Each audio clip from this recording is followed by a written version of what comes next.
Bueno, vamos a hablar de derivadas parciales sucesivas. Por supuesto que f sub x y f sub y, o sea, las derivadas de una función de dos variables independientes con respecto a x o con respecto a y, también pueden derivarse porque también son funciones de x, y. Entonces, tendremos derivadas segundas, derivadas terceras, etc.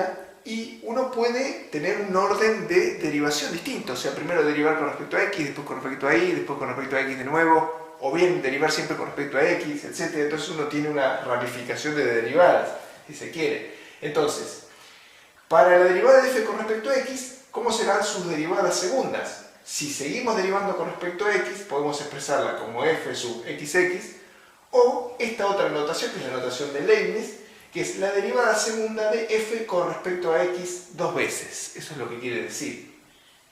Si derivamos con respecto a y, tenemos f sub xy, o, bueno, agarrar la derivada que teníamos, la derivada de f con respecto a x, y derivarla con respecto a y. Entonces, esta conformación de derivada forma una notación un poquito más simplificada de esto, y dice, bueno, la derivada segunda de f, primero con respecto a x, y luego con respecto a y. Si uno tiene esta derivada y luego la deriva con respecto a y.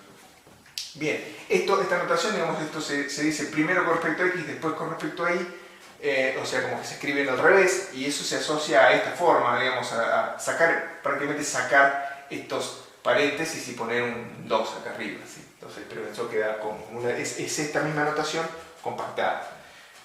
De la misma manera, para la derivada segunda con respecto a y, si uno deriva esta f sub y con respecto a x, tendrá f sub y x, ¿sí? Entonces la derivada de f con respecto a x de la derivada con respecto a y, o sea, la derivada segunda de f con respecto a y primero con respecto a x después. Bien, lo mismo, la derivada segunda, si uno deriva siempre con respecto a y, será la derivada segunda de f con respecto a y dos veces. Estas derivadas f sub xy y f sub ix se denominan derivadas cruzadas, se les llama así, derivadas cruzadas, como si uno tiene dos variables. Si uno tiene multiplicidad de variables también, o sea, uno agarra dos variables y dice, bueno, tenemos primero derivada con respecto a una y luego con respecto a otra, y luego intercambia las variables, también son derivadas cruzadas.